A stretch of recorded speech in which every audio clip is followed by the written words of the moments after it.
बिस्मिल्लाहिर्रहमानिर्रहीम। अस्सलाम वालेकुम। आप देख रहे हैं माया कहानी न्यूज़ 1 पर बराह रास्त। आज प्रोग्राम में जिनकी कहानी आ रही है, काफ़ी लोगों ने मुझसे ये शिकायत की और मैंने सुना कि आवाम को मुझसे शिकायत है, और वो ये कि बहुत ज़्यादा ख़वातीन की कहानियाँ आ रही हैं और मर्दों की कहानियाँ, मर्दों का ख़याल, मर्दों का दुख और मर्द हजरात के जो तकलीफ़ें हैं वो इतनी नज़र नहीं आ रही।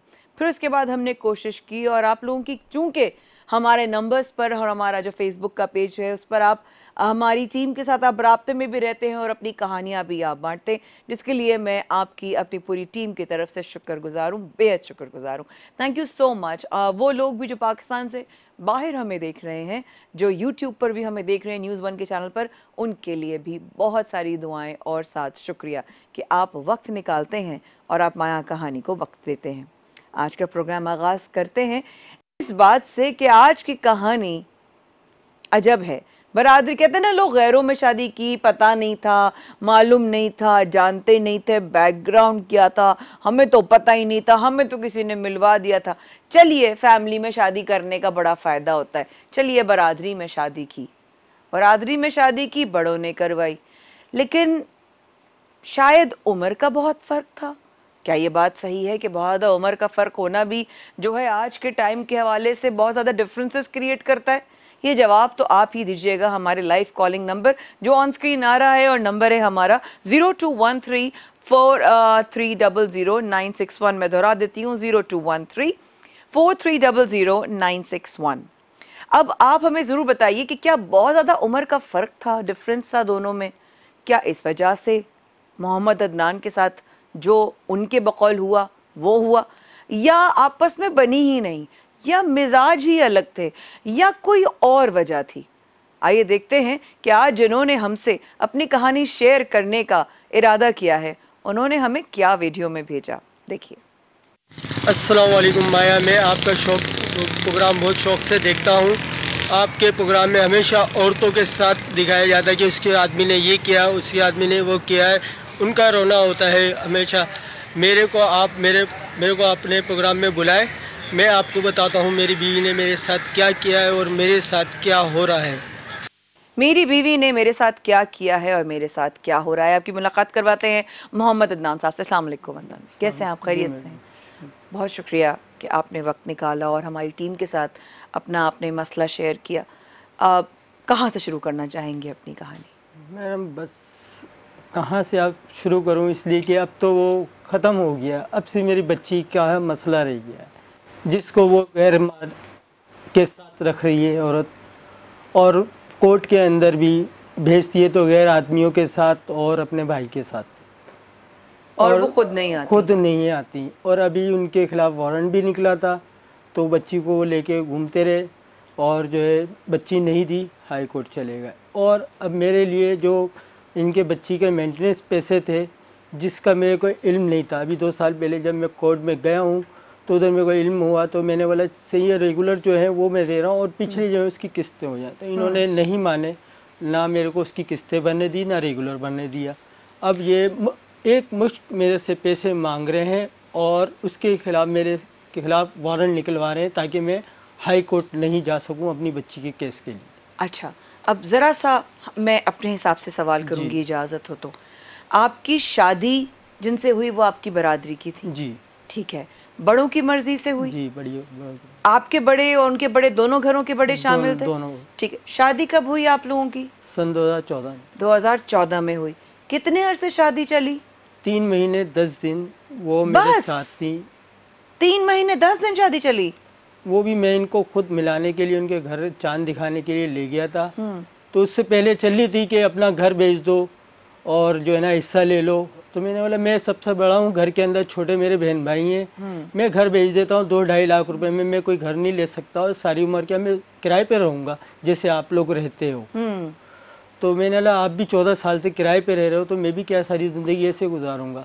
आपने कहा? मैंने कहा। आपने किससे कहा ये बात? ये उनकी फैमिली से मैंने बोला, उनके घर वालों से बात? घर वालों से, इसलिए कि मैंने शादी से पहले जाहिर सी बात हर कोई आता था कितने कमाते हो, तो मैंने उनको बोला था कि 15,000 रुपये मैं कमाता हूँ, मगर मैं पर मन मेरा सही था। ठीक है। कि मेरे इनको दिखा कि ये 30-35 हज़ार रुपये कमाते हैं, तो क्यों ना इसको अपनी तरफ ले लें, इसलिए कि मेरी जिम्मेदारी मेरी बहनों के ऊपर भी थी। अच्छा। बहन भी, भाई भी, वालिद साहब तो तो मेरे कफालत की नहीं। जिम्मेदारियों में आप भी शामिल थे, ठीक तो है। मैंने तो इनका कोई अखराजात को रोका नहीं। पर हफ्ता में हफ्ते के 1000 रुपये इनको ऐसे भी, घर का राशन तो पूरा डला ही रहता था। अच्छा। हर चीज़ से, किसी चीज़ से तंगी नहीं थी, मगर फिर भी इन्होंने इशू बनाया तंगी का कि यहाँ से घर छोड़ो, 4 कदम दूर ले लो। दूसरों को 4 कदम बोल लेते और मेरे को बोल लेते कि वहाँ से घर बिकवाओ और यहाँ पर औरंगी टाउन में आके यहाँ घर औरंगी लो। टाउन में रहने की क्या वजह थी? घर के करीब उनके, कि मैं उनके करीब हो जाऊंगा, मैं अपने मतलब माँ से, आप अपने ससुराल से करीब हो जाएं, हाँ। यानी कि वो अपने महके से करीब हो जाएं, हाँ, और आप अपने घर वालों से दूर हो मैं जाएं। अपनी माँ से अलग हो जाऊँ। ये आपको लगा या इसमें हकीकत भी कोई? हकीकत थी। इसके अंदर मेरे साथ इशू बनाया गया, उनके मोहल्ले के लोगों ने, उन्होंने बना के मेरे को बिठाला गया। मैंने बोला मैंने अपना घर में दस्तरखान बढ़ाने के लिए मैंने शादी करी है, दस्तरखान को उजाड़ने के लिए नहीं करी। बहुत अच्छी बात। 1 साल पहले मेरे वालिद साहब का इंतकाल हुआ था, इन्ना तो मैंने बोला कि ऐसा नहीं हो सकता। हाँ। अब लड़की के जहन में कुछ और था, माँ बाप के जहन में कुछ और था, तो इसके अंदर थोड़ा सा डिफरेंट था। मैं अपनी औलाद के लिए था कि 3 मन हो चुके थे प्रेगनेंसी के, तो मैं इसकी ज़्यादा सोच में था कि अगर कोई इशू ऐसा बन गया तो इसमें बहुत मसला हो जाएगा मेरी औलाद है। इसके लिए मैंने, तो आपके सामने ही वो एक्सपेक्ट कर रही थी उस वक्त? हाँ, मैंने बहुत कोऑपरेट करने की कोशिश करी, मगर उनके पीछे कुछ और ही था जहन में कि मैं, जहाँ तक मैंने इशू में सुना कि इन्होंने उस बच्चे को ज़ाया करवाने की कोशिश की। इसी बच्ची की जिसकी आप बात कर रहे हैं? तो ये 4 मन से ऊपर हो गए थे, तो इनके ऐसा काम नहीं हुआ इनसे।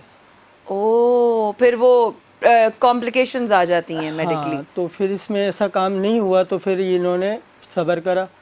फिर बच्ची डिलीवरी होने के बाद भी इन्होंने कुछ इशू बनाया कि हम भेज रहे हैं लड़की को, तो घर से मतलब जब प्रेग्नेंट थी तभी बोला? उसके बाद डिलीवरी के बाद, डिलीवरी के बाद बोला। डिलीवरी के टाइम पर भी मेरे को नहीं बुलाया ना। तो ये चली गई थी अपने मैके, चली गई थी उसी वक्त 3 महीने 10 दिन में अपने घर में बैठ गई थी। अच्छा अच्छा अच्छा अच्छा अच्छा अच्छा अच्छा अच्छा, अपने मैके चली गई थी, बैठ गई थी खुद ही, और इन्होंने इशू बनाया हुआ था कि घर बेचो।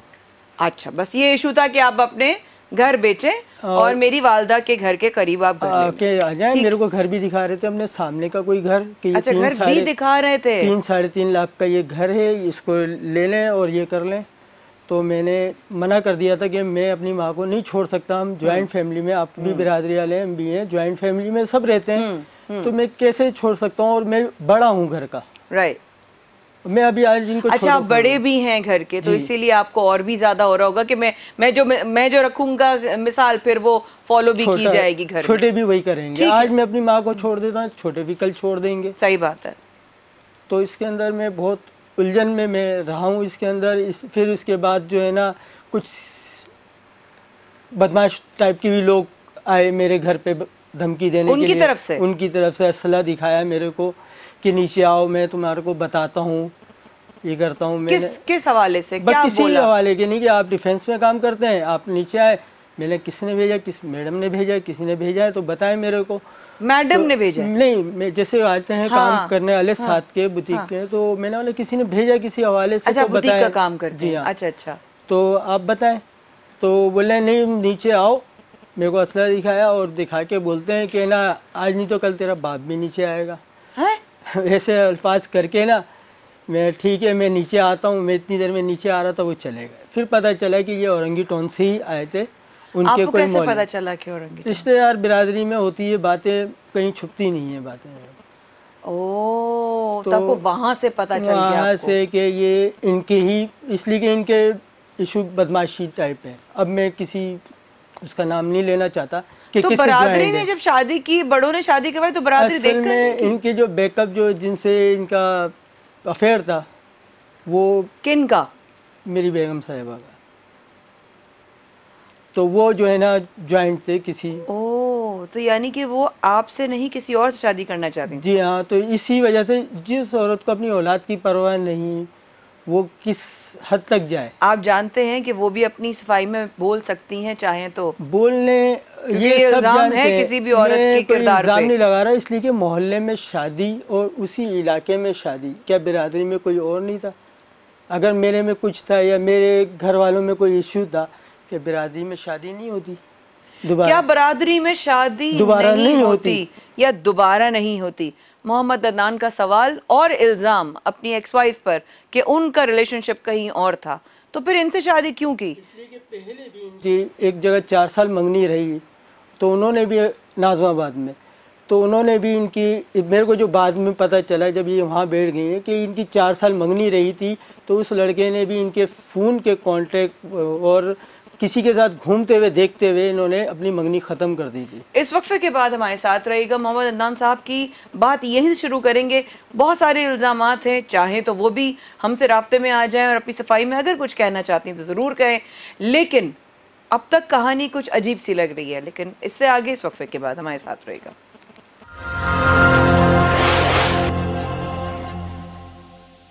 राइट, उनकी वालिदा भी है, राइट, और जो हमारी दादी थी उनका इंतकाल हो गया। ठीक है, एक बार फिर हमारे साथ रहने का बहुत बहुत शुक्रिया। माया कहानी में आपको एक बार फिर खुशामदीद कहते हैं। आज कहानी है मोहम्मद अदनान साहब की। इनकी जो साबका बीवी थी वो बकौल इनके शादी के 3 महीने 10 दिन के बाद ही वो अपने मैके चली गई, और जब वो एक्सपेक्ट कर रही थी आपकी ये जो बेटी अब है माशाल्लाह, जिसकी उम्र अब 6 साल हो चुकी है, 6 साल हो चुकी है। अच्छा, आपने कहा कि उनका जो भी उनके हालात थे कुछ भी था, तो शादी क्यों की थी? फिर आपके ख्याल में शादी क्यों हो गई? इतना बड़ा फैसला, ज़िंदगियाँ ख़राब हो गई और फिर एक बच्चे की ज़िंदगी जब आ जाती है, उस बच्चे की ज़िंदगी बड़ी बिखर जाती है। जब पीछे बैक कोई सपोर्ट करने वाला मिल जाता है तो उसके अंदर, मैं तो फ्यूज़ हो गया था अपनी औलाद के इससे, और यानी कि एक घर भी बिगड़ रहा है और परेशानियों में, मगर उनके बैक पे सपोर्ट थी कि कोई बैक पे था तो उनके एकदम हाजिर दिमाग भी थे और सब चीज़ थी उनके पास, तो वो अपने कानूनी तौर पे भी चलते रहे और सियासी तौर पे भी मेरे से करते रहे। कि तो उनको कहीं से सपोर्ट हासिल थी? सपोर्ट इसलिए होती है कि अगर मैं हूँ, अगर मेरे को कोई लड़की बोलती मैं शादी कर लूँगी इसको छोड़ के, आप इसको छोड़ दो, मैं तुमसे शादी कर लूँगी, तो मैं तो बिल्कुल वो रहूँगा फ्रेश कि मैंने तो इसी भी इसको छोड़ना ही है, मेरे को तो शादी करने के लिए पीछे है। तो ऐसे उनके पीछे यकीन है कि ये हुआ है आपके साथ? ये ऐसे ही हुआ है मैम, इसलिए कि जब एक औरत बोल दे मैं शादी करके बच्ची होते ही मैं दे दूँगी। ये किससे बोला था उन्होंने? उन्होंने ये थाने में बैठ के बोला था। 8वां मन था इनको, और उस टाइम पे ये थाने में आए, इन्होंने इस तरीके की FIR कटवाई जिसमें मेरी बहनों को इल्ज़ाम ठहराया कि वजह इल्ज़ाम ठहराया ताकि मैं उधर बच्ची की पैदाइश तक पहुंच ना सकूं, अच्छा, जा नहीं सकूं। अच्छा, तो इन्होंने जो है ना इल्ज़ामात जैसे मेरी बहनों पे, मुझ पे और हर तरीके का इल्ज़ाम लगाया, जिसको जो है ना हर कोई सुने तो बोले मजलूम, जुल्म हुआ है। हाँ, इस तरीके की FIR कटवाई। अच्छा, उनके साथ जो उनके बयान में था उसमें क्या चीज़ें थी? उसमें बस यही था कि मेरे को नमाज़ पढ़ते हुए तंग किया गया है और इनकी बहनों ने मुझे मारा है, जबकि कोई ऐसा कोई इशू नहीं था। और जो है ना, अच्छा, इसका कोई सबूत नहीं है कि उन्होंने जो इल्ज़ाम लगाए हैं, और इल्ज़ाम ऐसे कि नमाज़ पढ़ते हुए कौन किसी का गाल खींचेगा, और नमाज तो पढ़ती नहीं थी, कुरान शरीफ पढ़ के खोलने बैठती थी, 3 मरतबे बेहोश हो गई। जुमे की सिर्फ नमाज एक पढ़ती थी, उसमें भी कुरान शरीफ पढ़ने बैठती थी, बेहोश हो गई, जिसको मेरी वालदा ही ले जाकर दिखाती नहीं इधर उधर डॉक्टरों को कि क्या मसला है इनके साथ। अब इनके घर वालों से भी पूछा कि क्या मसला है इनके साथ, तो इनके घर वालों ने भी नहीं बताया कि क्या मसला है। तो क्या मसला था आपके ख्याल में? मसला तो था, अब कुछ मानते हैं लोग, कुछ नहीं मानते, असरात के जैसे असरात की मामला। अच्छा, नहीं हम मानते हैं। अब जो ऐसे इनके साथ इशू था, तो इसको मैंने भी पूछा कि इनके साथ कोई इशू ऐसा है तो बता दें। उन्होंने बोला कुछ नहीं है, तो मैंने बोला ठीक है, अल्लाह मालिक है। हिचकियाँ लग जाती थी, इसका कोई मेरे को कोई तकलीफ नहीं थी, इससे कुछ नहीं था कि कोई शिकायत नहीं थी आपको, अच्छी बीवी थी। वो अपने आप में मगर अपने एक सोच में घूम रहे थे, ठीक है, कुछ अंदर चल रहा था। हाँ, तो बस ये आपको महसूस होता था कि कुछ ना कुछ चल रहा है दिमाग में, चल रहा है कि इसलिए कि मोबाइल की और इसकी डिमांड में ना, मोबाइल आ जाएगा, आपको मिल जाएगा। मोबाइल की डिमांड बहुत ज़्यादा थी डिमांड। अच्छा, ये अक्सर हमने, अब आप ज़रूर शामिल हो सकते हैं, हमारे कॉलिंग नंबर ऑन स्क्रीन आ रहा है। ये बहुत देखा गया है कि नई नस्ल में और नई बच्चियों में और बहनों में ये चीज़ बहुत है कि मोबाइल चाहिए, और खूब से खूब तर नया से नया मॉडल चाहिए। ये चीज़ हमने बहुत देखी है, मेरा ख्याल है आजकल ये हम सुन भी बहुत रहे हैं। जी भाई। जबकि मैं काम पे से आता था उनको मोबाइल दे देता था कि अपने घर वालों से बात कर लें, बल्कि इतवार के इतवार तो मैं जाता ही था उनको लेकर। अच्छा, आप लेके भी जाते थे? अब वो बोलती 3 महीने 10 दिन में कितने इतवार आए होंगे? इसके अंदर इतवार के दिन, और जब मैंने डॉक्टरी रिपोर्ट सुनी थी तो इनकी वालदा बोलती आप इनको CVO ले जाओ, इधर ले जाओ। मैंने देखे इस टाइम पे समंदर के टाइम साइड नहीं ले जाया जाता। अच्छा। और ज़्यादा सफ़र भी नहीं कराया जाता है। हाँ। तो मैं आपके घर ले आता हूँ, ये बहुत नहीं है क्या? हाँ। तो इस तरीके के भी इशू थे थोड़े, मगर उस पर भी कोई वो नहीं। मगर ज़्यादातर इन्होंने इशू यही बनाया कि घर से अलग हो जाओ, आप घर बिकवाओ और यहाँ आके ये घर ले लो। तो इस तरीके का था। इसके अंदर इसमें दरमियान में इन्होंने जो अपने जेवरात था और जो था जो 10-15 दिन का जो एक गैप में बनाना है कुछ, तो इनके भाई वगैरह घर पे आए तो मेरे कुछ रकम रखी थी 50,000 रुपये और 20,000 के बॉन्ड वगैरह थे। अच्छा। तो वो जब इनके जाने के बाद वो मेरे को नहीं मिले, ना इनका अपना जेवर मिला और गायब थे। हाँ, वो कर चुकी थी अपने काम जो है ना। इनका पूरा प्रोग्राम था कि हमने कुछ करना है, इसलिए कि ताला चाबी इनके पास थी, सब कुछ इनकी ऊपर सेपरेट कमरा था, सेपरेट घर था, कोई वो नहीं था। तो इसके अंदर इन्होंने ये करा। उस पर भी मैंने नहीं बनाया इशू कि अपनी औलाद की मेरे को बहुत चाहती कि ये मेरा घर उजड़े ना, उजड़े। बच्ची की पैदाइश पे आप थे? मैं बच्ची की पैदाइश में बता रहा हूँ ना, 8वें मन पे ये आ गए थे थाने में, हुमन थाने में आ गए थे। उधर आके इल्ज़ामात लगाए ताकि FIR कटाएं और इसका रास्ता रोका जाए कि ये बच्ची की पैदाइश पे नहीं जाए। मैं अगर जाता हूँ वहाँ पर। आप अपनी बच्ची की पैदाइश पर नहीं थे? मेरे को ये 8वें मन पे तो ये आ गई थाने में। नहीं तो आपको पता भी नहीं कि वो कब पैदा हुई? इन्होंने पैदाइश के टाइम पे सुबह 6 बजे मेरे को मैसेज किया कि कतर हॉस्पिटल में बच्ची की पैदाइश हुई है। जब मैं सुबह 7 बजे 8 बजे के टाइम पे मेरी वालदा और मैं गए तो वहाँ पर कोई रजिस्टर में इनका नाम नहीं था, कुछ नहीं था। बच्ची कहीं और पैदा हुई और ये फिर अपने घर ले गए। और मैंने फिर यही सोचा है कि मैंने जैसे मशवरा किसी से किया कि मैं इनके घर जाऊँ। उन्होंने बोला नहीं अदनान, अगर तुम्हारे साथ इन्होंने कुछ करा और आपने जज्बात में आके कुछ करा तो ये आपके पहले तो ये थाने जा चुकी हैं, FIR कटवा चुकी हैं, आपके ऊपर दोबारा कोई केस बना देंगे। आपके पास जो मैसेज आया वो किसका था? मैसेज इनके भाई का ही था। इनके भाई का ही था ना? भाई के नंबर का था। अच्छा, उसके बाद आप जिस हॉस्पिटल में गए कितने बजे आपने मैसेज देखा? वो सुबह ही मैंने देख लिया था कि सोता तो था ही नहीं, इसलिए कि टेंशन अपनी औलाद की थी। और ये तो आप फौरन भागे नहीं? फौरन नहीं, इसलिए कि उस टाइम पे भी मेरे ख्याल ऐसी ठंड का और वालदा मेरी इतनी वो नहीं है कि जिनके साथ उनकी भी तबीयत सही नहीं थी। मैंने चलें ये सुबह हो जाए, रोशनी हो जाए, पर आपको तो फिर हम जाना चाहिए था। मैसेज आया तो इसलिए कि मेरे को ये भी सोचना था कि इन्होंने पहले ये थाने में आ चुके हैं मेरे साथ, कोई ये ना आप कुछ घबरा रहे होंगे कि कहीं ये पहले से कुछ करके ना बैठे हुए हों कि मेरे ऊपर इल्जामात लगाए कि ये मारने पीटने या कुछ भी करने आया है, ऐसे प्लान में ना हो, बच्चे छीनने आया है। तो इस वजह से, इसलिए कि मेरे पास जिम्मेदारी है। कोई भी नहीं, कोई पुलिस, कोई सपोर्ट, कोई ऐसा साथ नहीं आपको बड़ा बरादरी का? नहीं, देखें मेरे चाचा वगैरह तो है नहीं, मामू वगैरह वो अपनी फैमिलियों में शामिल है। दूसरा ये कि हम कभी भी इतना टाइम गुजर गया, कराची ऐसे हालात गुजरे, कभी थाना नहीं देखा था हमने। आय हाय। कभी हमने यानी कि कुछ ऐसे एप्टिक में हमने नहीं रहे थे कि किसी से हमारी के थाने से लिंक हो या हमारी किसी सियासी उससे लिंक हो कि हम जाएं और ऐसा करें। नहीं, मैं समझ सकती हूँ कि जब इंसान होता है कि आज शराफत से जिंदगी गुजर रही है ना, हम बड़ा होता है इंसान, घबराहट होती है कि कई इदारे में जा रहा हो। सोच नहीं थी जो इन्होंने जो अचानक आके थाने में बैठी, तो मेरे तो वहाँ पर भी सोच खत्म हो गई। आसान खता हो गए होंगे, आपको पता ही चला होगा हुआ क्या है आपके साथ। इन्होंने SHO साहब ने मेरे को बुलाया कि आपकी कंप्लेन आई है, आप आए। और उनको भी देख के मैं हैरान हो गया कि इस हालत में भी ये यहाँ पर आई है। और वजह सिर्फ ये कि आपको पैदाइश पे पहुंचने नहीं देना था। मेरे को तलाक दे दे। अच्छा, ये हो चुकी थी, ये ख्वाहिश भी जाहिर हो चुकी थी कि मुझे तलाक चाहिए। तलाक चाहिए। उन्होंने बोला मैडम ने बोला कि ना तलाक इस हालत में तो नहीं होगी आपकी। हाँ, वो दीन में इजाजत नहीं है, नहीं होगी। तो फिर इसके बाद ये चले गए थे और मेरे को रुकावट बना दी थी। मैं घर पे भी इनके नहीं जा सकता था। फिर आपने अपनी बच्ची को कब तक नहीं देखा? 4 साल तक।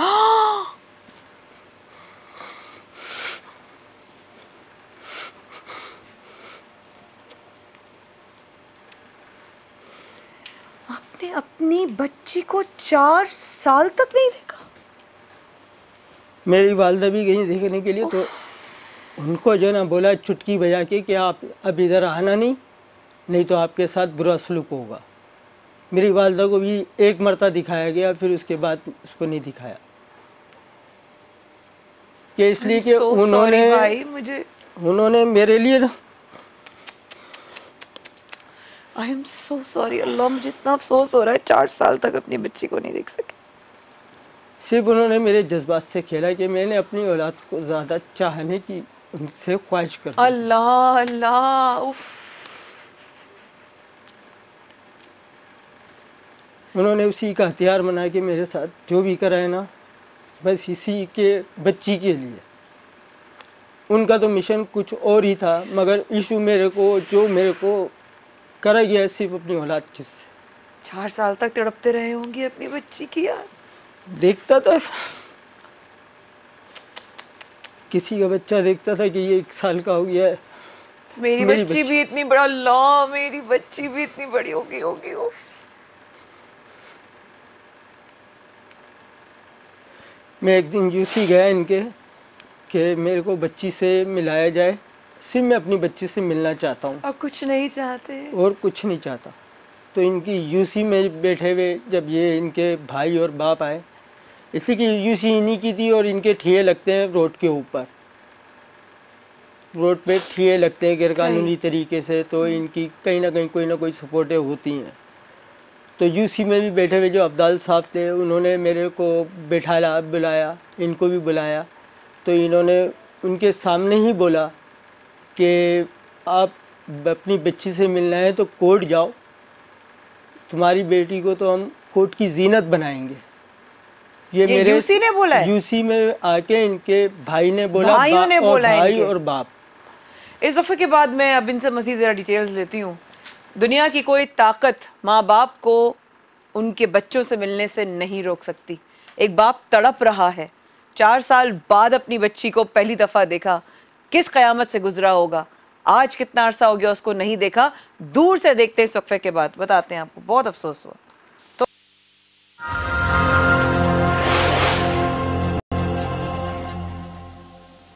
अब तक माया कहानी में आपने देखा मोहम्मद अदनान साहब की कहानी।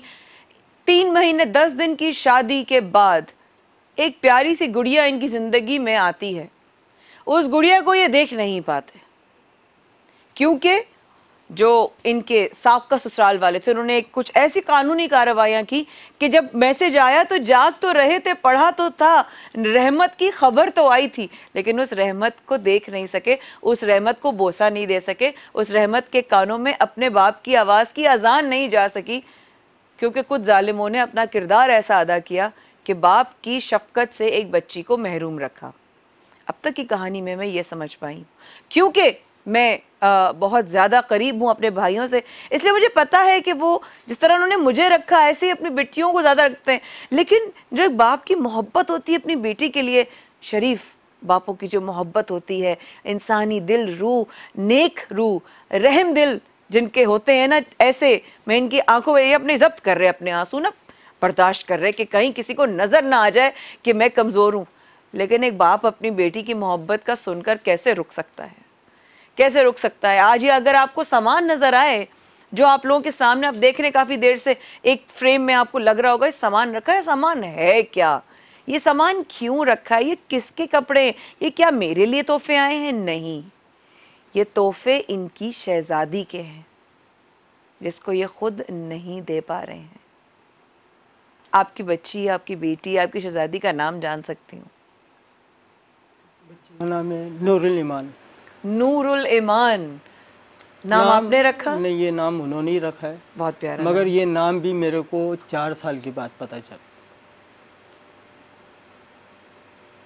कोर्ट के अंदर कागज़ पे मैंने देखा, मैंने मैसेज जैसे आते थे रॉन्ग नंबर से, मैंने कई नाम भेजे अपनी तरफ से कि ये मेरी बच्ची का नाम ये रख लो, ये रख लो, मगर वो रॉन्ग नंबर होते थे, इसलिए कि इन्होंने अपने नंबर तो वो कर लिए थे। मेरे पास लिस्ट अभी भी मोबाइल के अंदर तकरीबन 40 नंबरों की लिस्ट है जिससे मेरे को ये धमकियाँ भी देते थे और मैसेज है उल्टे सीधे जैसे भी है वो करते रहते थे। शक्ल नहीं देखने दी, आवाज नहीं सुनने दी। एक प्रेशराइज मेरे को किया हुआ था कि अगर मैं उधर जाता हूँ या कुछ भी करता हूँ तो इतने लोग हैं हमारे साथ जो तंग कर रहे हैं, तो वो भी हैं।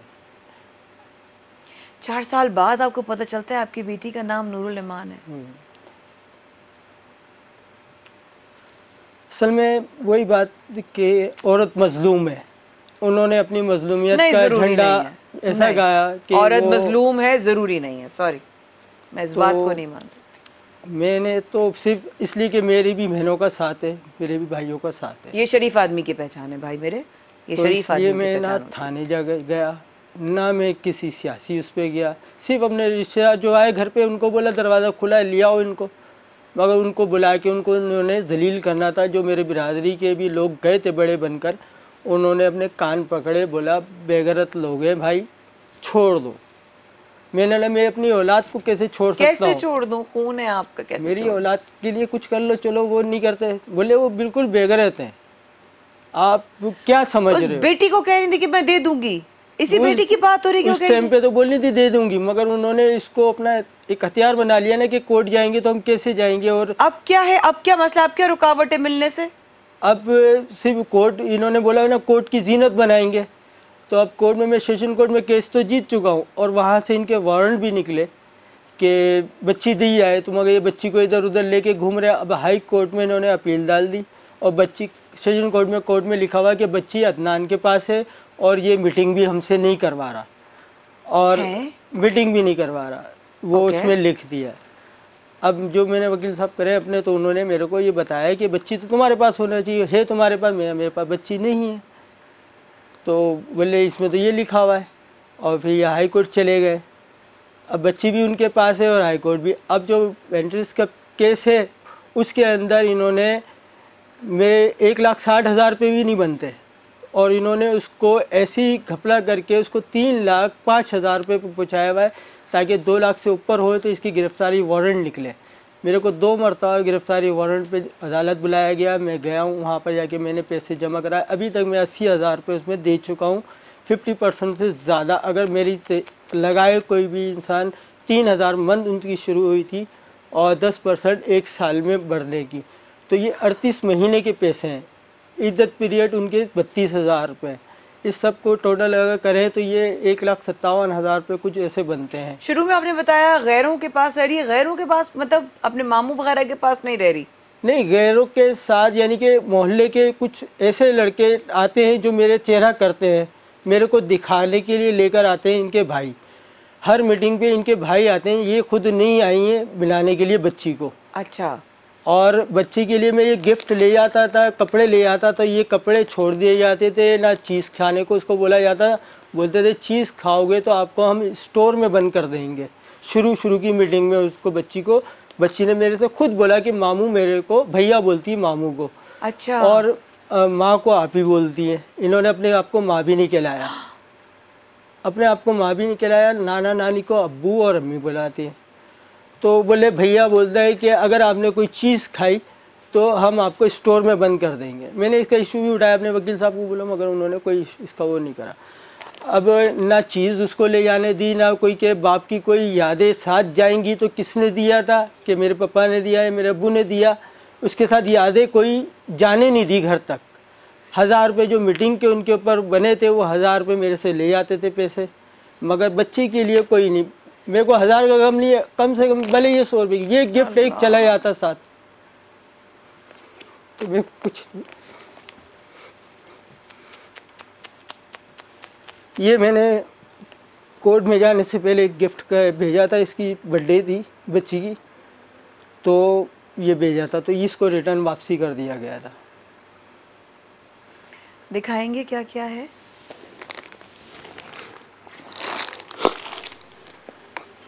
रोना नहीं है आपने, रोना नहीं है, रोना नहीं है, मिलेगी मिलेगी, बाप से बेटी मिलेगी इंशाल्लाह। रोना नहीं है आपने, रोना नहीं है अदनान भाई, रोना। मैंने इसको खोला भी नहीं कि वो आएगी तो मैं खुद खोलूंगा, कोई ब्लेड दीजिए। फिर नहीं खोले, फिर नहीं खोले, ये नहीं खोले, ये मेरी नहीं, मैं दिखा नहीं नहीं, मैं मेरी कोशिश होगी, मेरी कोशिश होगी कि माया कहानी वसीला बने आपको आपकी बेटी से मिलाने का।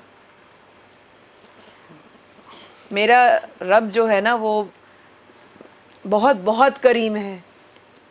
ये उसके लिए सर्दी के कपड़े हैं। ये पिछले साल की सर्दी के कपड़े थे, जो पिछले साल मीटिंग पे आ रही थी बच्ची, तो मैं इसके लिए सर्दी के कपड़े लिए थे, कुछ ये फ्राके ली। फिर जब देखा कि ये लोग लेके ही नहीं जाते तो फिर मैंने परचेस करना छोड़ दिए चीज़ों को। अल्लाह, ये फ्रॉकें हैं उसके लिए, ये जैकेट है, ये जैकेट है, ये गर्म ये कपड़े हैं, दिखाएंगे मुझे?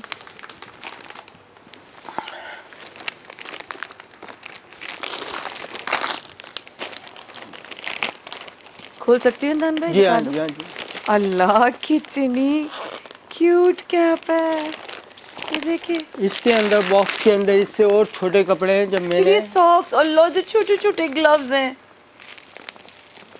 नहीं करें यार ये जुल्म, मत करें, नहीं करें ये जुल्म। एक बाप को उसकी बच्ची से दूर मत रखें। कल को वो कसम से खड़ी हो जाएगी कि मुझे मेरे बाप से क्यों नहीं मिलने दिया।